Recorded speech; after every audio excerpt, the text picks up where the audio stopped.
সূরাতুন নামলুন মানে ফিফরার সূরা। কার সূরা? ফিফরা, ফিফিলিকা চিনেন তো? ফিফরা। আল্লাহ তাআলা কি বলেন? আল্লাহ তাআলা বলেন ওয়ালাকাদ আতাইনা দাউদা ওয়া সুলাইমানা ইলমা। আল্লাহ তাআলা বলে আমি আল্লাহ দাউদ এবং সুলাইমানকে মহা জ্ঞান দান করেছি। জোরে বলেন সুবহানাল্লাহ। সুলাইমান, দাউদ, কোন দাউদ? আপনাদের বাড়ির দাউদ? আপনার বাড়ির চাচা দাউদ? আল্লাহর পয়গম্বর দাউদ আলাইহিস সালাম। দাউদ আলাইহিস সালামের প্রতি জাবুর কিতাব নাজিল হয়েছিল। তিনি যখন এই জাবুর কিতাব তেলাওয়াত করতেন, আকাশের উড়ন্ত পাখিগুলা তার সুরে, তার কণ্ঠে বেকরার হয়ে জমিনের মধ্যে গোট্টা দিয়ে নেমে হযরত দাউদের জাবুর তেলাওয়াত শুনতেন। সমুদ্রের কিনারে যখন আল্লাহর পয়গম্বর দাউদ জাবুর তেলাওয়াত করতেন, তখন সমুদ্রের সমস্ত মাছ পানির কিনারে এসে সুমধুর কণ্ঠে জাবুর কিতাব তেলাওয়াত শুনতেন। জোরে বলেন সুবহানাল্লাহ। দাউদ নবী বিয়ে করেছেন ৯৯টা। কয়টা? 99। পরে তিনি আরেকটা বিয়ে করেছিলেন ১০০ নাম্বার।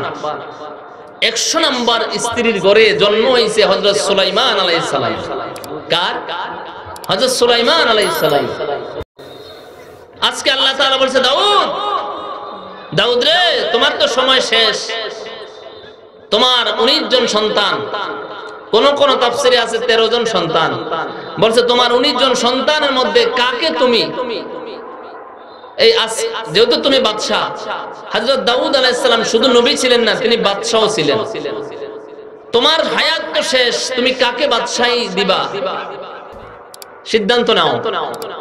জানিও দিও তাদেরকে, ১৯ সন্তানকে জানিয়ে দিও আজকে যাকে রাজত্ব দেওয়া হবে আগামীকাল সকাল বেলা তাকে নবুয়ত দিয়া নবী বানিয়ে দেওয়া হবে। যখন ১৯ জন সন্তানের কাছে বলছে বাবা তোমাদের মধ্যে যোগ্য কে, কাকে আমি ক্ষমতা দিব, আল্লাহ বলছে যাকে ক্ষমতা দেওয়া হবে পরের দিন সকাল তাকে নবী বানিয়ে দেওয়া হবে। এত সুবর্ণ সুযোগ, এত সম্মানের পদ কেউ ছাড়তে চায়? ১৯ জন বলতেছে, সবাই বলতেছে আমি এই ক্ষমতার মালিক, আমি হব। আল্লাহর পয়গম্বর দাউদ আলাইহিস সালাম আল্লাহকে বললেন আল্লাহ কি এমন প্রস্তাব আমার সন্তানের সামনে উপস্থাপন করেছেন? মারামারির পর্যায়ে চলে গেছে, কাটাকাটি হয়ে যাওয়ার সম্ভাবনা আছে। আল্লাহ গো এখন আমি কি করব? এই বিশৃঙ্খল পরিবেশ কেমনে আমি শান্ত করব? আমার আল্লাহ বলে দাউদ রে চিন্তা করো না, ভয় করো না, সংকটে আমি আল্লাহ আছি তোমার নিকটে। সুবহানাল্লাহ। ভয় করো না, সংকটে আমি আল্লাহ আছি তোমার নিকটে।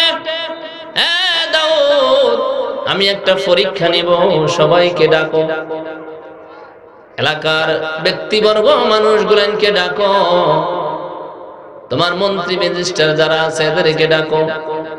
সবাইকে ডাকা হলো, এখন পরীক্ষা হবে। আল্লাহ বলে দাউদ রে পরীক্ষায় যে পাস করবে আমি আল্লাহ তাআলা বলে দিলাম সে ক্ষমতার মালিক হবে এবং পরের দিন আল্লাহ তাআলা তাকে নবুয়ত দান করবে। জোরে বলেন সুবহানাল্লাহ। সব বসা, কে এখন পরীক্ষা উত্তীর্ণ হবে? একটা থমথমে পরিবেশ। হযরত দাউদ আলাইহিস সালাম বলতেছেন আল্লাহ প্রশ্নটা কেমন হবে?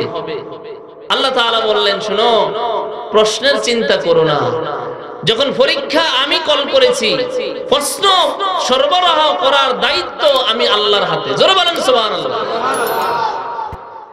আল্লাহ তাআলা জিবরাইলকে বললেন রে জিবরাইল যাও দাউদ আলাইহিস সালামের কাছে যাও, এই যে একটা প্রশ্ন দিয়া দিলাম আমার দাউদ রে বলবা প্রশ্ন দেখে দেখে প্রশ্ন করার জন্য, আর জবাব যখন দিবে অপর ফিটে আমি জবাব লিখে দিয়েছি আমি আল্লাহ। আমার দাউদ আলাইহিস সালাম প্রশ্ন করবে এক জায়গা থেকে, আর জবাব হইছে কিনা এটা দেখবে আরেক জায়গা থেকে। জোরে বলেন সুবহানাল্লাহ। একটা শিক্ষণীয় ঘটনা শোনানোর জন্য আমরা একটু কোরআন থেকে কথা বলছি। এমত অবস্থায় প্রশ্ন শুরু হয়ে গেল। মনোযোগ আছে আপনাদের? প্রশ্ন শুরু হলো, সন্তানেরা তোমরা বলো তো কোন জিনিস খুঁটি ছাড়া ঝুলে আছে? প্রশ্ন বুঝছেন? কোন জিনিস খুঁটি ছাড়া ঝুলে আছে? হযরত সুলাইমান ছাড়া বাকি সবাই চিন্তা করছে এটা আবার কেমন কথা। কোন জিনিস খুঁটি ছাড়া ঝুলে আছে? খুঁজে পায় নাই। ছেলেরা বলছে বাবা আমরা 18 জন ব্যর্থ। দাউদ বললেন সুলাইমান তুমি কি পারবা বাবা? হযরত দাউদ আলাইহিস সালাম যখন বললেন রে সুলাইমান কোন জিনিস খুঁটি ছাড়া ঝুলে আছে বলতে পারবানি? হযরত সুলাইমান নবী কয় হ্যাঁ বাবা আমি পারবো। কি ঝুলে আছে? আমার আল্লাহ তাআলা প্রশ্নের জবাবটা কত সুন্দর। হযরত সুলাইমান বলছেন আব্বা এই যে আকাশের দিকে তাকায় দেখেন বিগয়রে আমাদিন তারাউনা, ও আল্লাহ তাআলা একটা নয় দুইটা নয় তিনটা নয় চারটা নয় মোট 7টা আসমান আল্লাহ তাআলা খুঁটি ছাড়া ঝুলাইয়া রাখছে। জোরে বলেন সুবহানাল্লাহ।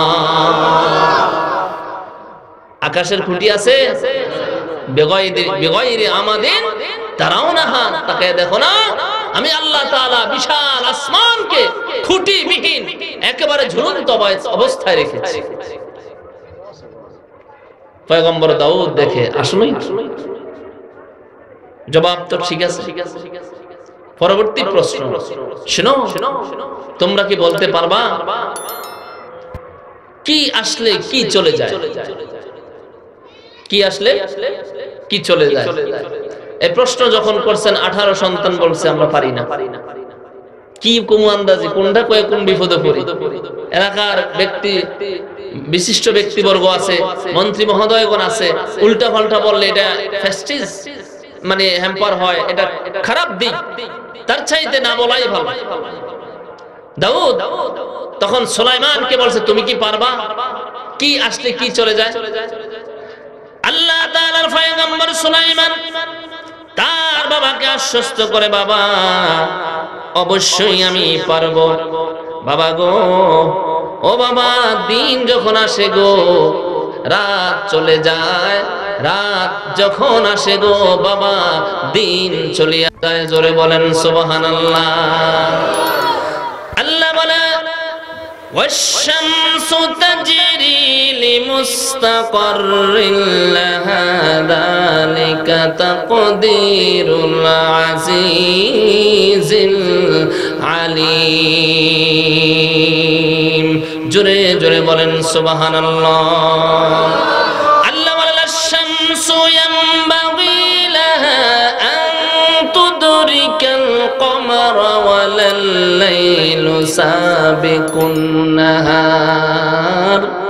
দিন যখন আসবে রাত চলে যাবে, রাত যখন আসবে গো বাবা দিন চলে যাবে। জোরে বলেন সুবহানাল্লাহ। প্রশ্নের জবাব সঠিক। এরপরের প্রশ্ন বলো কি দেখলে মানুষের কলিজায় পানি থাকে না, আতঙ্কিত হয়ে যায়, ভয় পেয়ে যায়? 18 জন বলছে কি বাঘ কবি না সিংহ কবি না সাপ কবি? 12 জন বলছে শুনো পরিস্থিতি তেমন ভালো না, এমন এমন প্রশ্ন করা হচ্ছে যেগুলো আমাদের মাথায় ধরছে না। সুতরাং কথা বলে বিশৃঙ্খলা সৃষ্টি না করে চুপচাপ থাকা এটা সবচাইতে ভালো। আমরা পারছি না বাবা। সুলাইমান তুমি কি পারবা? হযরত সুলাইমান বলে আব্বা ইনশাআল্লাহ আমি পারবো। বলো তো কি দেখলে মানুষের কলিজায় পানি থাকে না? হযরত সুলাইমান বলে আব্বা গভীর রজনীতে যদি কেউ একা একা হাঁটে গো আর তার পায়ের মধ্যে যদি কোনো কিছু লাগে, বাতি জ্বালায়া যদি মরা মানুষের লাশ দেখে গো এই মৃত মানুষটা দেখিয়া যেমন ভয় পায় চাইতে আর ভয় আর কিছু হতে পারে না।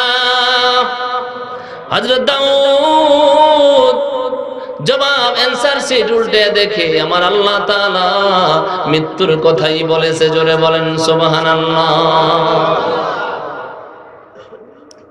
দাউদ নবী বলছে, ছেলেরা এবার বলো আল্লাহ তাআলার পরীক্ষায় কে পাস করছে? তারা বলছে, বাবা সত্যিকার অর্থে আমরা পারি নাই, সুলাইমান পাস করেছে। এলাকার ব্যক্তিবর্গ আপনারা বলেন তো আজকের পরীক্ষায় কে পাস করেছে? তারাও বললেন যে সুলাইমান পাস করেছে। মন্ত্রী মহোদয়গণ তোমরা বলো আজকের পরীক্ষায় কে পাস করেছে? হ্যাঁ, সুলাইমান পাস করেছে। আল্লাহ বলে, জিবরাইল রে আমার বন্ধু দাউদ রে জানায়া দে, আমি আল্লাহ বলে দিলাম আজকের পরীক্ষায় আমার সুলাইমান পাস করেছে। জোরে বলেন সুবহানাল্লাহ। ওয়ারিসা সুলাইমান দাউদ, আল্লাহ তাআলা বলে আমি আল্লাহ তাআলা দাউদের ওয়ারিস সুলাইমানকে বানায়া দিলাম। আমার সুলাইমান বাদশাহ, আমার সুলাইমান এখন নবী। আমি আল্লাহ তাআলা তারে আগামীকাল সকালবেলা তাকে নবী বানাবো। তিনি বাদশাহ এবং নবী দুইটা একসাথে হবে। বন্ধুরা আমার ভাইয়েরা, আজকে তিনি বাদশাহ হয়ে গেলেন, আজকে তিনি নবীও হয়ে গেলেন। তিনি একটা ভাষণ দিবেন। কি দিবেন? ভাষণ দিবেন, ভাষণ দিবেন। তিনি একটা সিংহাসন বানালেন। তাফসীরের কিতাবের মধ্যে আছে আল্লাহর পয়গম্বর সুলাইমান যে সিংহাসন তার জন্য বানানো হয়েছিল, এটা স্কয়ার ফিট 27 মাইল লম্বা ছিল। জোরে বলেন সুবহানাল্লাহ। স্কয়ার ফিট 27 মাইল, দৈর্ঘ্য এবং প্রস্থ 27 মাইল লম্বা একটা সিংহাসন। এটার মধ্যে কোনো ইঞ্জিন নাই, এটার ইঞ্জিন হলো বাতাস। এটার ইঞ্জিন কি? বাতাস। এই সুলাইমান নবীর সিংহাসনের ইঞ্জিন। সুলাইমান নবীর জন্য এই সিংহাসনের মাঝখানে একটা চেয়ার বসালেন। ডান দিকে 300 জিন মানুষ মন্ত্রীর জন্য চেয়ার বিছালেন, বাম দিকে 300 জিন মন্ত্রীদের জন্য চেয়ার বিছাইলেন। কেননা সুলাইমান নবী জিনদের ভাষাও বুঝতেন, জিনদের কথাও শুনতেন। সামনে যাতে করে অধিবেশন শুনতে পারে, মুফাসসিরিন কেরাম বলছে চেয়ার ছিল 6 লক্ষ। সুবহানাল্লাহ বলেন। 6 মাসের খাদ্য খোরাক নিয়ে এই যে 9 মাইল উপর দিয়া সুলাইমান নবী চলে যাইতেন। আজকে সুলাইমান ভাষণ দিবেন। সিংহাসনটা 27 মাইল লম্বা। এই যে আপনার স্টেজের মধ্যে একটা তোশক দেওয়া হয়েছে, একটা মাদুর বিছানো হয়েছিল। হযরত সুলাইমান নবীর সিংহাসনের মধ্যেও একটা মাদুর বিছানো হয়েছিল, গালিচা বিছানো হয়েছিল। এটা কাপড়ের না, তুলার না, এটা হয়েছে স্বর্ণ দ্বারা তৈরি। জোরে বলেন সুবহানাল্লাহ। স্বর্ণের গালিচা, আধা হাত মোটা, 1 বিঘত আধা হাত মোটা স্বর্ণের গালিচা, পুরাটা 27 মাইল এরিয়া জায়গার মধ্যে এটা বিছায়া, এর উপরে সুলাইমান নবীর চেয়ার, ডান দিকে 300 মানুষ মন্ত্রীর চেয়ার, বাম দিকে 300 জিন মন্ত্রীর চেয়ার। সামনে যেন অধিবেশন শুনতে পারে, শ্রোতা যেন বসতে পারে। চেয়ার ছিল 6 লক্ষ। জোরে বলেন সুবহানাল্লাহ। ভাষণ দিচ্ছি কি? ইয়া আইয়ুহান নাসু উল্লিমনা মানতিকাত তায়রি ওয়া উতিনা মিন কুল্লি শাই। হে মানুষ, ইয়া আইয়ুহান নাস, মানব সম্প্রদায় শুনো, উল্লিমনা মানতিকাত তায়র, আল্লাহ তাআলা আমাকে পাখির ভাষা বোঝার তৌফিক দান করেছে। সুবহানাল্লাহ। কোন পাখির ভাষা? পাখি যে কথা বলে এটা আমি সুলাইমান বুঝি কোন পাখি কোন ভাষায় কথা বলে। বন্ধুরা আমার ভাইয়েরা, শুধু তাই নয়, তিনি বলেছেন ওয়াউতিনা মিন কুল্লি শাই। জগতের মধ্যে যত ধরনের ইলম আছে আল্লাহ তাআলা সব ইলম থেকে আমাকে জ্ঞান দান করছে। হযরত সুলাইমান কা কা কা করে কি বলে তিনি বুঝতেন। তারপরে সিলগুলা সি সি করে কি বলে বুঝতেন। সকালবেলা ফজরের আগে দিয়ে দেখবেন, গরমকালে দেখবেন বাঁশের জাড়ে জঙ্গলার মধ্যে পাখিগুলা কিচির মিচির করে ডাকে, কি ডাকে না? নামাজের আজান যখন দেয় তখন দেখবেন পাখিগুলা কিচির মিচির করে ডাকে। সুলাইমান কয় জাননি তারা কি বলে? এই যে ভোর রাত্রে তারা কি বলে জাননি? ওঠো মুমিন মুসলমান, ওরে ঘুমায় না আর, আমরা পশু পাখি জেগে করি জিকির আল্লাহর। কে ডাকে? কে ডাকে? কে ডাকে? ওঠো মুমিন মুসলমান, ওরে ঘুমায় না আর, আমরা পশু পাখি জেগে করি জিকির আল্লাহর। পশু পাখি গাছের ডালে ডাকে বারে বার, রোজ হাসরে মিজান কালে মানুষ, রোজ হাসরে মিজান কালে মানুষ কেমনে হবে পার। আল্লাহু আকবার।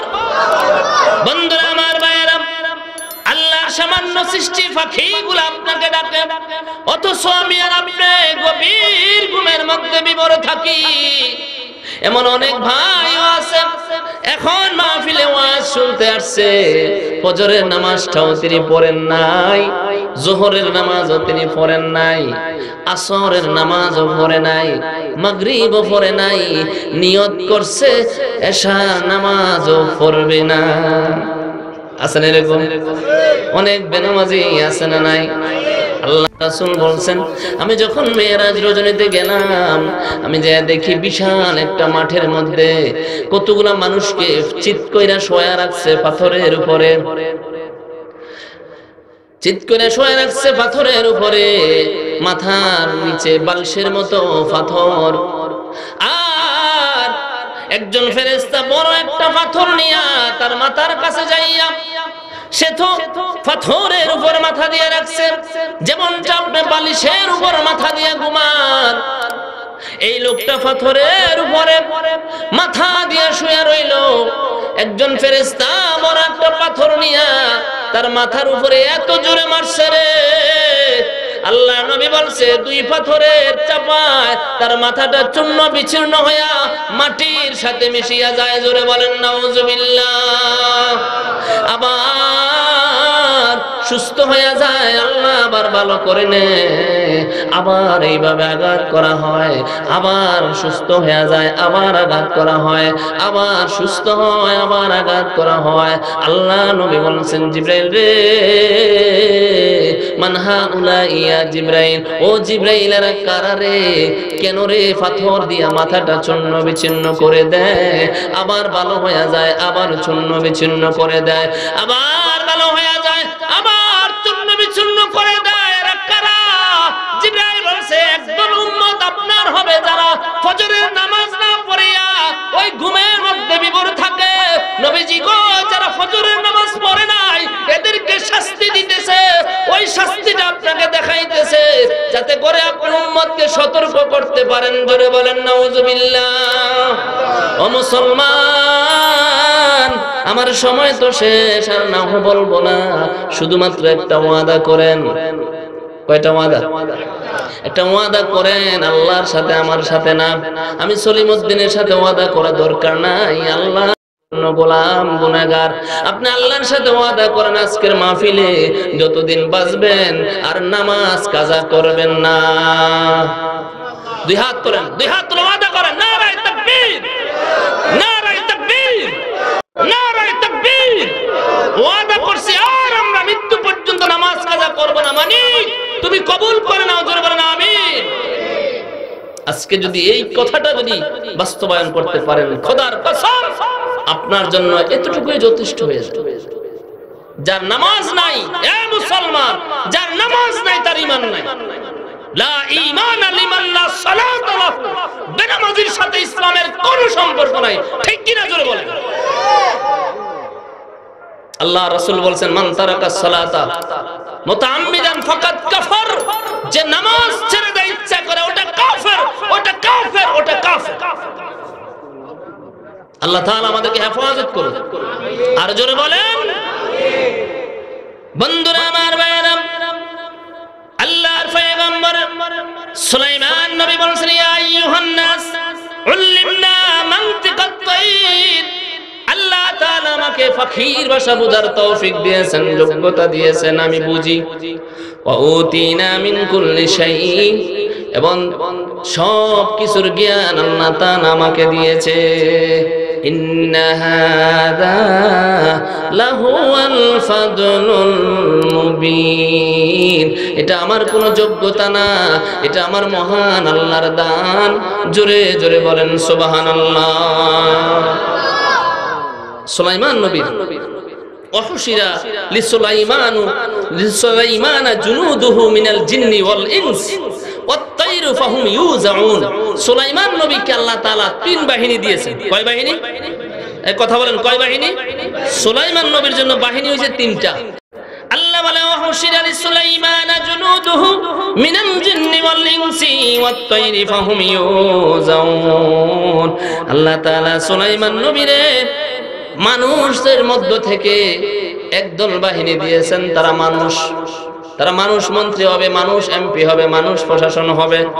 আর জিনদের থেকে একটা দল দিয়েছে, তারাও হযরত সুলাইমান নবীর সৈনিকদের, সৈন্য বাহিনীদের অন্তর্ভুক্ত। ওয়াত-তায়র এবং পাখিকে আল্লাহ তাআলা সুলাইমান নবীর সৈনিক বানায়া দিয়েছে। এই তিন বাহিনী আল্লাহ তাআলা হযরত সুলাইমান নবীকে দান করেছে। বন্ধুরা আমার ভাইয়েরা, এগুলো সবগুলা ফাহুম ইউজাউন, সুলাইমান নবীর আদেশে, কর্তৃত্বে এবং নির্দেশে সব সময় থাকতো। জিনরা মস্তক অবনত করে সুলাইমান নবীর সামনে দাঁড়িয়ে থাকে, পাখিগুলা সুলাইমান নবীর কথা শুনে। 27 মাইলের হযরত সুলাইমান নবীর সিংহাসন 6 মাসের খাদ্য করার নিয়া 9 মাইল উপর দিয়ে তিনি চলে যেতেন, ঘন্টায় হাজার হাজার মাইল। জোরে বলেন সুবহানাল্লাহ। বন্ধুরা আমার ভাইয়েরা, একেবারে শেষ দিকে আমি মাঝখান দিয়ে হঠাৎ মানে বন্ধ করে দিব, আপনারা শুনেন। আল্লাহ পয়গম্বর সুলাইমান 6 মাসের খাদ্য খোরাক আর 9 মাইল উপর দিয়া তার সিংহাসন নিয়ে যাচ্ছে। সিংহাসনের ইঞ্জিন হইছে বাতাস।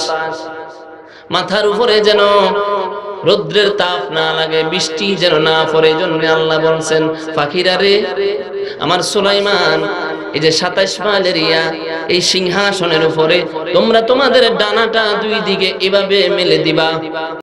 মেলিয়া একটা ডানার সাথে আরেকটা ডানা বানাইয়া পয়গম্বরের এই সিংহাসনের ছাদ বানাইয়া দিবা। জোরে বলেন সুবহানাল্লাহ। এই যে সামিয়ানাটা আছে, যাতে করে কুয়াশা কম পড়ে, আমার পয়গম্বর যেদিকে যায় তোমরা একটা আরেকটার পাখা এইভাবে মেলে দিয়া এর পুরাটারে ছাদ বানাইয়া দিবা, যাতে করে বৃষ্টি না পড়ে, রৌদ্রের তাপ না পড়ে। জোরে বলেন সুবহানাল্লাহ। আল্লাহর ক্ষমতা। বন্ধুরা আমার ভাইয়েরা, আল্লাহ তাআলা বলে হাত্তা ইযা আতাউ আলা ওয়াদিন নামলি ক্বালাত নামলাতুন ইয়া আইয়ুহান নামলু দুখুলু মাসাকিনাকুম। আল্লাহ তাআলা বলে নবী গো শুনেন, সুলাইমান নবী আজকে ইয়ামেনের রাজধানী সানাআ দিয়া যাচ্ছে, তিনি 9 মাইল উপর দিয়া যাচ্ছে।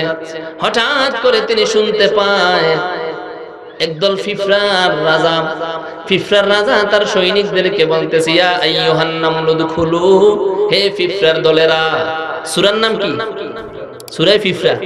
এখন এই ফিফরার কথা বলতেছে, হে ফিফরার দলেরা, সুলাইমান নবীর সিংহাসনের দিকে তাকাইও না, ওই দিকে তাকাইও না। তার সৈনিকরা, তাদের পায়ের আঘাতে তোমরা ফিসে মারা যাবা। তাড়াতাড়ি গর্তের ভিতরে ঢুকো। আল্লাহু আকবার। তাড়াতাড়ি গর্তের ভিতরে ঢুকো, আর না হয় নবী পয়গম্বর সুলাইমানের সৈন্যের পায়ের আঘাতে তোমরা ফিসে মারা যাবা। আল্লাহ তাআলা বলেন, হে আমার সুলাইমান ইথারের মাধ্যমে আমি তার কানের মধ্যে আওয়াজটা পৌঁছায়া দিলাম।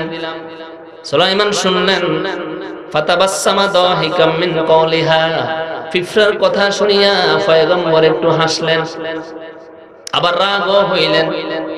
হায় হায়, আমরা 9 মাইল উপর দিয়ে যাচ্ছি আর ফিফরা বলতেছে আমরা নাকি তাদেরকে ফিশে মারবো। তাহলে আমরা কি পয়গম্বর, আমি কি জালেম, আমি কি মানুষের ক্ষতি করি কিনা, আমি কি জুলুমবাজ কিনা? সিংহাসন সামনে যাও না, সরাসরি তুমি ওই ফিফরার কাছে যায় অবতরণ করো। জোরে বলেন সুবহানাল্লাহ। কোরআন থেকে কথা বলছি, আপনাদের কাছে মনে হয় যেন উপন্যাসের মতো মনে হয়, নাটকের মতো মনে হয়। বন্ধু, এটা আমার কথা না, আমার আল্লাহ তাআলা বলেন। এবার আল্লাহর পয়গম্বর সুলাইমান আলাইহিস সালাম সিংহাসনটা নামালেন। নামানোর পরে এই ফিফরার যিনি নেতৃত্ব দেন তাকে ডাকছে। তাফসীরের কিতাবের মধ্যে আসছে, আপনাদের বাড়ির মোরগটা যেরকম, ওই সময়ের ফিফরাটা সেম এমনই ছিল। ডাকছে, কে এতক্ষণ ভাষণ দিয়েছে? বলছে, হুজুর আমি। কে তুমি? আমি ফিফরার বাদশা। বাদশা?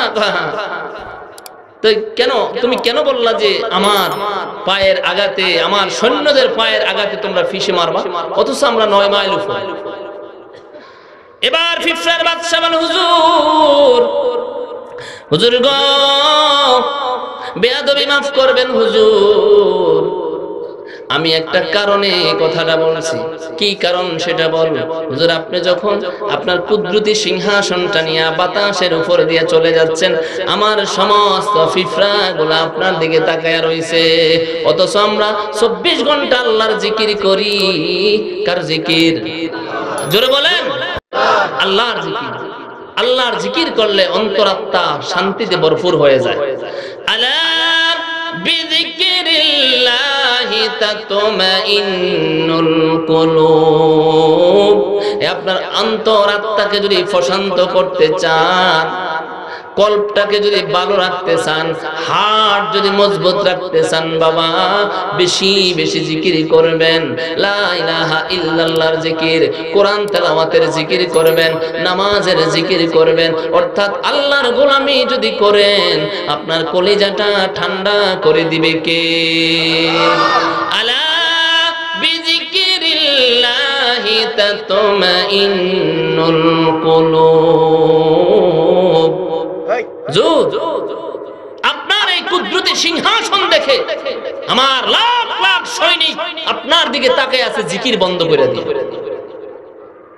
তোমার মাঝে আবার এত সৈনিক, তোমার ফজার সংখ্যা কত? ফিফরার বাদশা বলে, হুজুর যেহেতু এই সূরার নাম ওই ফিফরা, এজন্য ফিফরার কথা আল্লাহ গুরুত্বপূর্ণ ভাবে উপস্থাপন করে যে হুজুর ফজার কথা বাদ দেন, আগে শুনেন গো হুজুর, আমার অধীনে মেজর জেনারেল আছে 40 লাখ। জোরে বলেন সুবহানাল্লাহ। ফজার কথা বাদ দেন, আমার অধীনে 40 লাখ মেজর জেনারেল আছে হুজুর। একটা মেজর জেনারেলের অধীনে এরকম কর্নেল আছে 40 লাখ। সুবহানাল্লাহ। পয়গম্বর বলে, আর বলা দরকার নাই, বলো তুমি কেন এই কথা বললা হুজুর?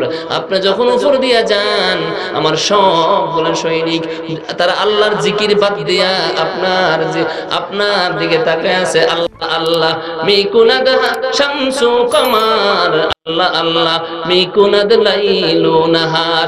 আমরা 24 ঘন্টা কি সূর্য ওঠে কি চন্দ্র ডুবে, 24 ঘন্টা আল্লাহর জিকির করি গো পয়গম্বর। আপনার কুদরতি অবস্থা দেখিয়া আমার সৈনিকগুলো আপনার দিকে হা করে তাকায় আছে। এজন্য আমি ভয় দেখানোর জন্য বলছি, তাড়াতাড়ি গর্তে ঢুকো, আবার জিকির শুরু করে দাও। হুজুর আমি তো এদের রাজা, আমি তো এদের বাদশা, এরা যে জিকির বন্ধ করে দিয়ে গাফেল হয়ে গেল, কিয়ামতের ময়দানে আল্লাহ তাআলা যদি আমারে জিজ্ঞেস করে, তুই যখন রাজা তোর ফজর কেন আমি আল্লাহর জিকির করে না? হুজুর গো, এমন প্রশ্ন যদি আল্লাহ তাআলা ময়দানে হাসরে করে, আমি ফিফরার বাদশা কেমন করে জবাব দিব? জোরে বলেন সুবহানাল্লাহ। একটা ফিফরার বাদশা পর্যন্ত তার ফজরা আল্লাহর জিকির বাদ দিলে এইভাবে আতঙ্কিত হতে পারে, আর আশরাফুল মাখলুকাত আমাদের রাজাগুলো হয়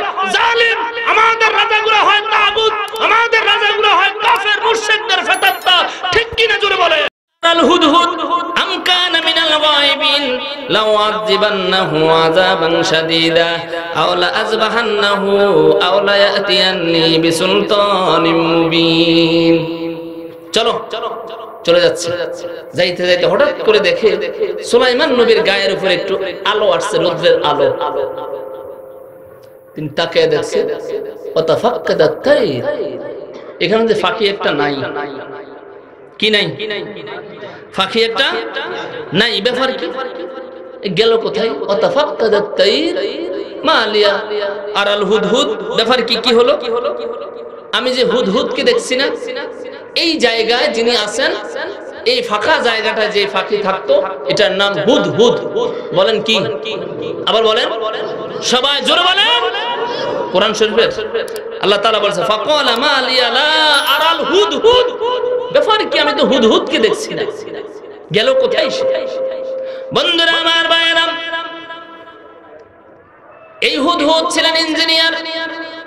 তিনি ওই আকাশের 9 মাইল উপর দিকে নিচের দিকে যখন তাকাইতেন, কোন মাটিতে, মাটির নিচে পানি আছেন, তিনি মাটি দেখলেই বুঝতে পারতেন এই জায়গায় পানি আছে। জোরে বলেন সুবহানাল্লাহ। পয়গম্বর বলল মা লিয়া আরাল হুদহুদ, হুদহুদ ফাঁকিরা দেখি নাই কেন, গেল কোথায়? এমত অবস্থায় রাগ হয়ে গেলেন পয়গম্বর। উইদাউট পারমিশন, বিনা অনুমতিতে আমার কাছ থেকে চলে গেল। আম কানা মিনাল গায়বিন, সে অনুপস্থিত কেন, দেখছি না কেন তাকে? আচ্ছা ঠিক আছে, লাউ আযিবান্নাহু আযাবান শাদীদা, আমি তাকে ভেরি পানিশমেন্ট, হেভি পানিশমেন্ট, খুব মজবুত শাস্তি দিব তাকে। আও লা আযবাহান্নাহু, অথবা আমি তাকে মেজাজ খারাপ হলে জবাই করে দেব। আও লা ইয়াতিয়ান্নি বিসুলতানিম মুবিন, অথবা এই জায়গা থেকে কেন বের হয়ে গেল, যদি উপযুক্ত বক্তব্য এবং তথ্য আমার সামনে পেশ করতে পারে, তবে আমি হুদহুদকে ক্ষমা করে দিব। জোরে বলেন সুবহানাল্লাহ। তিনটা কথা, আমি তাকে শাস্তি দিব, হেভি পানিশমেন্ট, আযাবান শাদীদা, হেভি পানিশমেন্ট, অথবা তাকে একদম জবাই করে দিব, অথবা যদি সে যুক্তিযুক্ত কারণ দর্শাইতে পারে, তবে তাকে আমি ক্ষমা করে দেব। বিচার তো এটাই হওয়া উচিত, বিচার তো এইভাবেই হবে। সাক্ষী প্রমাণের ভিত্তিতে বিচার করতে হয়, ঠিক কিনা জোরে বলেন? কিন্তু জালিমরা আল্লাহ জমিনে আল্লাহর দ্বীনকে নিশ্চিহ্ন করার জন্য কোরআনের রাহবারদেরকে, বিশ্ববরেণ্য মুফাসসিরদেরকে আটকে রেখে, বন্দী করে রেখে একের পর এক উইদাউট ডকুমেন্টস, উইদাউট সাক্ষী ছাড়া তাদেরকে হত্যা করছে, কি করে নাই? আল্লাহ তাআলা যারা মানুষের মা এবং স্ত্রী সন্তানের বুক খালি করে, আল্লাহ তাআলা তাদেরকে চিরতরে দেশ থেকে লাথি মেরে বের করে দেয়, ঠিক কিনা জোরে বলেন? এটাই হওয়া উচিত। বিচার হবে কঠিন, তবে সে যদি উপযুক্ত সাক্ষী প্রমাণ উপস্থাপন করতে পারে, তবে তাকে আমি ক্ষমা করে দেব। বন্ধুরা আমার, ভাইয়েরা, এমত অবস্থায় ফামাকাসা গায়রা বাঈদিন, একটু পরে হুদহুদ পাখি আবার জায়গায় চলে আসলেন। সাথীরা বললেন আজকেও খবরদার, উপায় নাই রে, বাদশা তোর বিরুদ্ধে সমন জারি করছে, রাগ হয়ে গেছে রে বাদশা। কি হইছে রে ভাই, কি বলছে? পারমিশন ছাড়া কেন তুমি ডিউটি থেকে চলে গেলা? এজন্য পয়গম্বর বলছে, বাদশা বলছে তোকে কঠিন শাস্তি দিবে, অথবা তোকে হত্যা করবে, জবাই করবে। আর যদি ন্যায়সঙ্গত কারণ দর্শাইতে পারো, তবে আশা করা যায় তোমাকে ক্ষমা করে দিবে। ডিউটি পালন করা দরকার নাই, তাড়াতাড়ি পয়গম্বরের কাছে যা, পায়ে পড়, ক্ষমা আছা। জোরে বলেন সুবহানাল্লাহ। একটু পরে চলে আসলেন হযরত পয়গম্বর সুলাইমান নবীর কাছে, আসিয়া বলে হুজুর, আগে আমারে মারবেন না, আগে আমারে শাস্তি দিয়েন না, একটু কথা শুনেন। ক্বালা হাত্তু বিমা লাম তুহিত বিহি ওয়া জিতুকা মিন সাবাইন বিনাবাইন ইয়াকিন। হুজুর, আমি এমন এমন ঘটনা জানি গো পয়গম্বর, যেটা আপনি এখন এই মুহূর্তে জানেন না। জোরে জোরে বলেন সুবহানাল্লাহ। কি কি কস তুই? আল্লাহ তাআলা ওউতিনা মিন কুল্লি শাই, সব কিছুর জ্ঞান আমার দিছে, তুই এমন একটা জিনিস জানোস যেটা আমি জানি না, বিষয়টা কি? হুজুর সত্যি আমি আমার ডিউটি ফাঁকি দিয়েছিলাম। আমি ওয়াজিতুকা মিন সাবাইম বিনাবাইন ইয়াকিন, আমি একটু উপরে যখন চলে গেলাম, যাই দেখি আমার মতো দেখতে আরেকটা হুদহুদ পাখি। জিজ্ঞেস করলাম তোমার বাড়ি কই, তুমি কার অধীনে থাকো? বলছে আমার বাড়ি ইয়ামেনের রাজধানী সাবাইম, সাবা এলাকা, আমার এলাকা সাবাতে, ইয়ামেনে। তো তাই নাকি? তো তুমি কার অধীনে থাকো? শোনো, আমিও একজন বাদশার অধীনে থাকি। আমার বাদশা মহিলা, তার নাম হয়েছে রানী বিলকিস। কি বিলকিস? হুজুর সত্যি আমি ডিউটি থেকে চলে গেলাম, একটু উপরে যাওয়ার পরে আমার সহজাতিকে দেখলাম, জিজ্ঞাসা করলাম তুমি কে?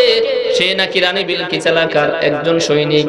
আমারে ইনভাইট করলো, যাবানি আমাদের রানীর রাজত্ব দেখবানি। আমার খুব ভালো লাগছে গো নবীজি, এজন্য আমি চলে গেলাম। ইয়া রাসূলুল্লাহ, ও আল্লাহর পয়গম্বর শুনেন, ইন্নী ওয়াজাদতু ইমরাতান তামলিকুহুম ওয়া উতিয়াত মিন কুল্লি শাইইন ওয়া লাহা আরশুন আযীম। জোরে জোরে বলেন সুবহানাল্লাহ।